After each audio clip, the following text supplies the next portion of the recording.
Hello everyone, welcome to technical बातचीत। So guys, आज की इस वीडियो में हम लोग डिजिटल सी पैटर्न प्रिंट कराने वाले हैं, not C E pattern. Okay, तो जैसे कि आप लोग स्क्रीन पर देख रहे हैं, कुछ इस तरीके से हम जो है ई प्रिंट कराएंगे। और यहाँ पर एक स्टार मिसिंग है, टोटल 5 करने वाले हैं। ओके, कुछ इस तरीके से प्रिंट कराने वाले हैं। जिस तरीके से हमने ए एंड सी प्रिंट कराया, उसमें मैंने ड्राई रन भी बताया, साथ के साथ लॉजिक्स भी बताया। बेटर है कि ए वाले प्रोग्राम को आप देख लो। ओके, तो उससे ज़्यादा बेटर अंडरस्टैंडिंग हो जाएगी इसको सॉल्व करने में। ओके, तो यहाँ पर मैं ड्राई रन ना बता करके सीधा लॉजिक बताऊंगा, किस तरीके से क्या लॉजिक करना है। बाकी कुछ चीज़ें हैं जो सेम है, मैक्सिमम चीज़ें। ओके, तो सी प्रिंट कराने के लिए देखो किस किस पॉइंट्स को अपने को टच करना है। और पहले तो ये पता होना चाहिए, हर बॉक्स के अंदर रो एंड कॉलम का सिस्टम होता है, रो कॉलम। ओके, तो ये आपको समझना है। और ये मैंने ए वाले पैटर्न में बनाने में जब बताया था, तो उसमें बहुत अच्छे से समझा है। ओके, उसने जिसने ये देख लिया है तो उसके लिए ये ईजी है। ओके, चलिए। तो ई प्रिंट कराने के लिए हमें इन सारे पॉइंट्स को टच करना है। ओके, ये और ये इस तरीके का ई बनेगा। तो क्या करना है अपने को, देखो किस किस पॉइंट को टच किया उसको कॉमन देखना है। फर्स्ट रो में देखो, अगर इस लाइन को मैंने प्रिंट कराया तो इसमें कॉमन क्या है, देखो 1 1 1 1 कॉमन है। तो ये 1 कहाँ पर है, ये रो वाले लाइन में। ओके, रो में आ रहा है, कॉलम में नहीं आ रहा है। तो बोल सकते हो कि जिसकी वैल्यू, जिस रो की वैल्यू 1 है उसको आप प्रिंट कराओ। ओके, सेम इसी तरीके से इसको देखो, अगर ये मुझे लाइन प्रिंट करानी है तो इसमें देखो 3 3 3 कॉलम मतलब कॉमन है। तो 3 जो है वो रो में आ रहा है। देखो, पहला रो होता है, दूसरा कॉलम होता है, first row column, first row column, मतलब रो कॉलम इस तरीके से। तो यहाँ पर रो को टच करना है। तो रो इज इक्वल टू 3 है तो उसको प्रिंट कराओ, और रो इक्वल टू 5 है तो उसको प्रिंट कराओ। देखो 5 लास्ट में है, और एक बचा है ये वाला। तो इसमें देखिए कॉमन क्या है, कॉमन क्या है इसमें, इसमें कॉमन है 1 1 1 1 1 1। तो ये 1 जो है वो रो का नहीं है। ओके, रो में तो 1 2 3 4 है, 1 2 3 4 5 इस तरीके से। लेकिन ये जो 1 है वो आ रहा है आपके कॉलम वाली लाइन में। तो बोल सकते हो कि जिसका कॉलम इक्वल टू 1 है उसको प्रिंट कराओ। तो ये है आपका लॉजिक, मतलब इस कंडीशन में ये लिखना है। और बाकी जो है वो आपका, तो हर बार तो आपको 2 लूप तो लगाने ही पड़ेंगे। ओके, ये साइज़ बता दिया हमने कितना, 5 रो 5 कॉलम का रहेगा। 4 आर इन रेंज, हमने कहा 1 से स्टार्ट करो और नंबर प्लस 1 तक जाओ, मतलब 6। 6 का मतलब 6 को एक्सक्लूड कर देगा, 1 से 5 तक जाएगा, 1 to 5। ओके, इक्वल लूप लगाना है 4 इन रेंज एंड 1 कॉमा, 1 से स्टार्ट करो और नंबर प्लस 1 कर दिया मैंने, मतलब 1 से 5, 1 to 5। ओके, तो नंबर प्लस 1 मतलब 6 होता है। सो यहाँ से 6 का मतलब क्या हो गया कि 6 को एक्सक्लूड करेगा। ओके, तो 1 से 5 तक चलेगा, मतलब 5 बार जो है ये आइटरेट होने वाला है। अब देखो लॉजिक में क्या है, लॉजिक सिंपल है। ओके, क्या है कि आर की वैल्यू 1 होनी चाहिए, या फिर आर की वैल्यू 3 होनी चाहिए, या फिर आर की वैल्यू क्या होनी चाहिए, 5 होनी चाहिए, या फिर सी की वैल्यू 1 होनी चाहिए। ये लिखा हमने, 4 कंडीशन यहाँ पर है। ओके, अगर ये मैच होती है तो आप उस जगह पर प्रिंट कराओ star with space, star with space, और एंड करा दो इस तरीके से। ओके, ये क्यों है, ये क्या है, ये मैंने आपको इससे प्रीवियस वाले वीडियो में बताया जिसमें सी पैटर्न प्रिंट कराया है। और उससे पहले भी अगर आप मेरी प्लेलिस्ट फॉलो करें ना पाइथन वाली, उसमें प्रॉपर बताया तरीके से। ओके, बड़ा दोबारा से चाहते हैं इसको बता दो मेरे को एक बार कि क्या है किस तरीके से, तो आप कमेंट कर सकते हो। ओके, उसके लिए सेपरेट वीडियो मैं आपके लिए बना दूंगा। यहाँ पर एल्स और प्रिंट कर दो। तो जहाँ जहाँ पर प्रिंट नहीं कराना है वहाँ पर हमें डायरेक्ट खाली स्पेस प्रिंट कराना है, और एंड विद दिस सेम। और ये काम ख़त्म हो जाए तो एक एक्स्ट्रा एंटर। देखिए ये काम हो गया आपका, हो गया पे ई प्रिंट। अब इसमें एक प्रॉब्लम है। अब देखो ये जो है ना, प्रिंट तो हो गया ठीक है, लेकिन ई का अगर मुझे साइज़ बढ़ाना है, देखो अभी 5x5 है, अब 7x7 करना है लेट सपोज। तो अगर मैंने यहाँ पर 7 कर दिया तो प्रिंट कराएगा, लेकिन कुछ गड़बड़ हो जाएगी। ये तो है, लेकिन ये देखो ये एक्स्ट्रा आ रहा है। ओके, तो ये जो लाइन है यहाँ पर आनी चाहिए थी। ओके, देखो ई के केस में चलते हैं, तो 7x7 है ना, तो 1 2 3 4 5 6 7, तो एक इसको टच करना है और एक लास्ट को टच करना है, और ये 3 और ये 3 ऊपर के, और ये मतलब बीच का ये हो गया। ओके, तो कुछ इस तरीके से ये प्रिंट होना चाहिए। तो प्रॉब्लम कहाँ पर है, प्रॉब्लम ये है कि फर्स्ट वाले में तो प्रॉब्लम नहीं है, क्योंकि फर्स्ट में तो हमेशा फर्स्ट ही रहेगा, कितने भी 5x5 हो या 7x7 या 9x9।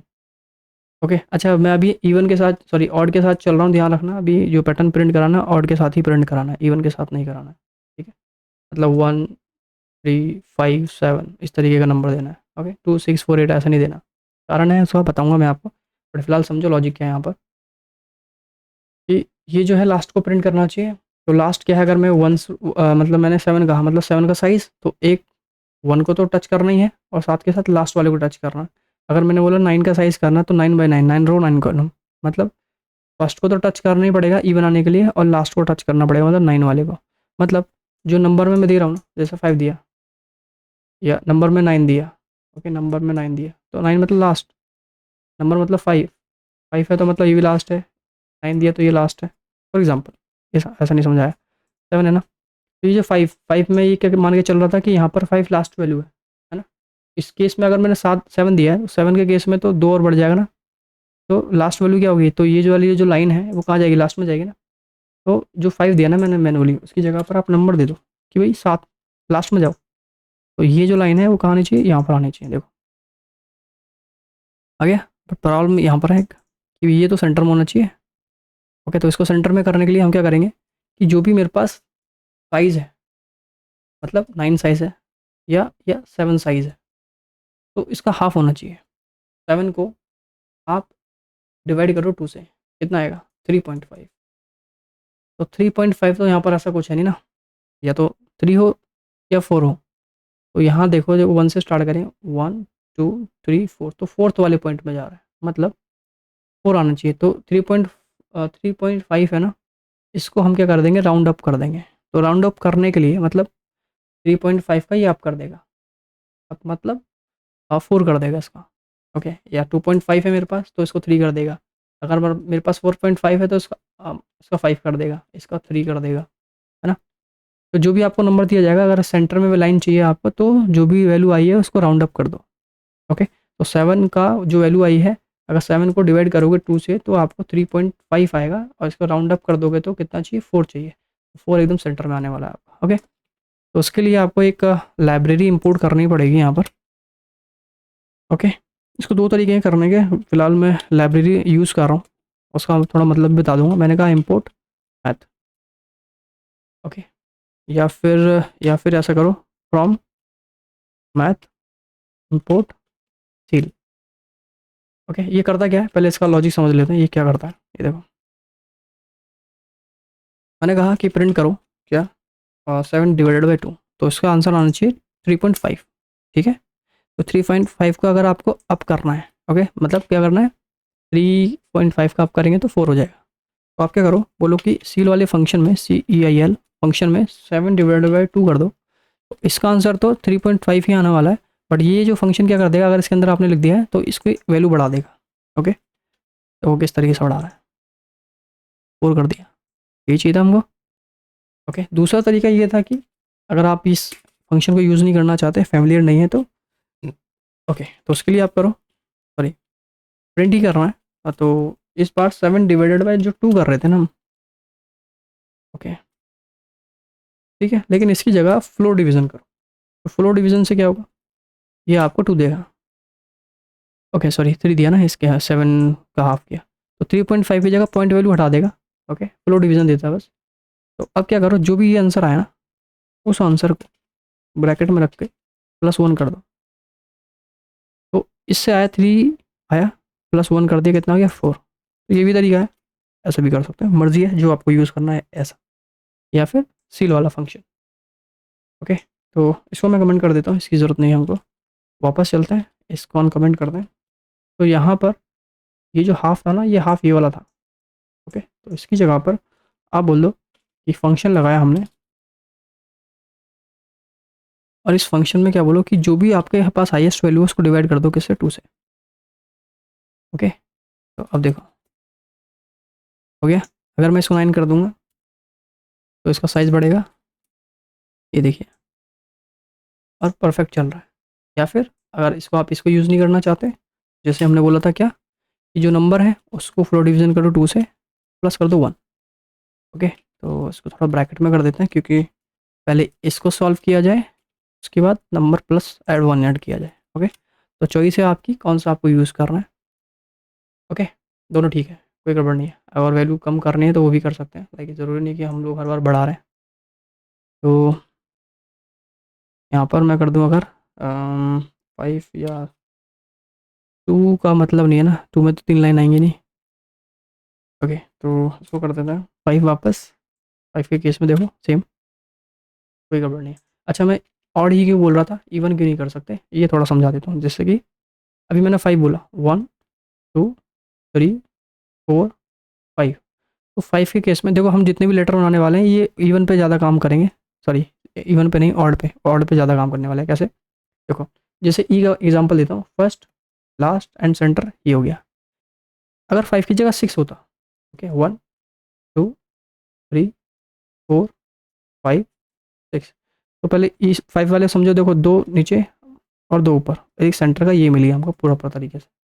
अब इसमें कैसे सेंटर पता करेंगे, देखो फर्स्ट तो ठीक है, लास्ट ठीक है, तो सेंटर पकड़ने के लिए देखो ये 3 नीचे वाले के लिए हो गए, ये 3 ऊपर वाले के लिए हो गए। अब यहाँ पर लाइन किस में खींचोगे, इसमें खींचोगे तो ये नीचे वाला छोटा पड़ जाएगा। ओके, और अगर इसमें ऊपर वाले में लोगे तो ऊपर वाला छोटा पड़ जाएगा। तो क्या दोनों में लाइन खींचोगे, गड़बड़ हो जाएगी, अच्छा नहीं लगेगा। ओके, तो इसलिए मैंने कहा है कि जो भी वैल्यू है वो इवन के साथ ऑड के साथ बेटर काम करेगी। ओके, पैटर्न वगैरह इवन के साथ नहीं। ओके, लेकिन यूज़र तो कुछ भी दे सकता है ना, 5 6 दे सकता है, 7 दे सकता है, उसका अलग लॉजिक है, उसको बना सकते हो भाई। अगर 6 देता है तो 7 कर दो, 7 देता है तो ठीक है। मतलब पहले चेक कर लो, अगर उसने इवन दिया तो ठीक है, नहीं दिया तो आप बना दो या बोल दो भाई इवन नंबर हम ऑड नंबर ही ले सकते हैं, मतलब कंडीशन लगा दो, या कंडीशन लगा दो इस तरीके से कि इफ़ अगर जो नंबर आपने दिया है, अगर वो नंबर को हम मॉडुलस करें 2 से और उसका रिमाइंडर 0 आता है, ओके सॉरी 0 नहीं है, इसका remainder remainder not equal to 0 है। क्योंकि अगर 0 नहीं तो मतलब ठीक है, मतलब कंप्लीटली डिवाइड नहीं हो रहा तो ठीक है। अगर हो रहा है तो बोलो भाई कि please enter odd value. Okay, जल्दबाजी में बोल दिया, नहीं समझ आया, ठीक है बताता हूँ, देखो एक बार और। तो हमने कहा कि जो भी नंबर आपने डाला है, अगर वो नंबर 2 से डिवाइड होकर उसका रिमाइंडर अगर 0 नहीं आता है, ओके, तो इसका मतलब वो इवन वैल्यू है, सॉरी ऑड वैल्यू है। ओके, ऑड इवन का प्रोग्राम मैंने बताया, उसको देख लेना आप एक बार। तो समझो कि जो भी नंबर मॉडुलस करते हैं दूसरे, अगर रिमाइंडर 0 नहीं आता है तो मतलब वो वैल्यू जो है ऑड है, तो ये प्रोग्राम चला दो। अदरवाइज बोलोगे भी वैल्यू सही डालो आप, देखो ठीक है, कोई दिक्कत नहीं है। जैसे मैं 6 डालता हूँ तो बोल देगा भाई ये जो वैल्यू है ये गलत है, प्लीज़ एंटर है ऑड वैल्यू। तो ऐसा क्यों है, देखो क्या हुआ इसके साथ, ऐसा क्या हुआ 5 को डिवाइड करो 2 से। ओके, 5 मॉडुलस बाई 2, ये क्या करता है, मॉडुलस कहता है लेता है रिमाइंडर। ओके, ध्यान रखना। तो 2 2 ज़ा 4, बचा कितना 1, तो रिमाइंडर कितना बचा 1 बचा। ओके, तो ठीक है, तो हमने ये तो बोला कि नंबर को मॉडुलस करो 2 से, मतलब नंबर मतलब क्या है 2, मॉडुलस सॉरी नंबर क्या है 5, नंबर क्या है 5, 5 को मॉडुलस करो किससे 2 से, और रिमाइंडर अगर बराबर नहीं है किससे, 0 के बराबर नहीं है। क्या जो ये जो रिमाइंडर है क्या 0 के बराबर नहीं है, यस सही है, 0 के बराबर नहीं है, तो मतलब ये वाला चलेगा, ठीक है। लेकिन इसकी जगह 6 होता, ओके इसकी जगह पर 6 होता, 6 मॉडुलस बाई 2, 6 को अगर आप 2 से मॉडुलस करोगे तो 3 ज़ा 6, ओके रिमाइंडर 0 आ गया, गड़बड़ हो गया। हमने बोला 0 नहीं होना चाहिए, यहाँ तो 0 आ गया, 0 आ गया तो भाई ये कंडीशन नहीं चलेगी, यहाँ चलेगी, प्लीज एंटर है ऑड वैल्यू। ओके, तो इसी प्लेलिस्ट में अंदर ऑड इवन का सिस्टम मैंने बताया, वो देख लेना एक बार। ओके, तो और ज़्यादा क्लियर हो जाएगा, ये मैंने बता दिया बस, ठीक है तरीके से, ये भी ठीक है, कोई दिक्कत नहीं। और अगर अभी भी कोई डाउट रह गया तो आप कमेंट कर सकते हो, ओके उसको भी कर लेंगे सॉल्व। और वीडियो पसंद आई है तो लाइक शेयर और सब्सक्राइब कीजिए चैनल को, और कोई डाउट है या कुछ कमेंट फीडबैक है तो कमेंट कर सकते हैं। थैंक यू सो मच, मिलते हैं नेक्स्ट वीडियो में।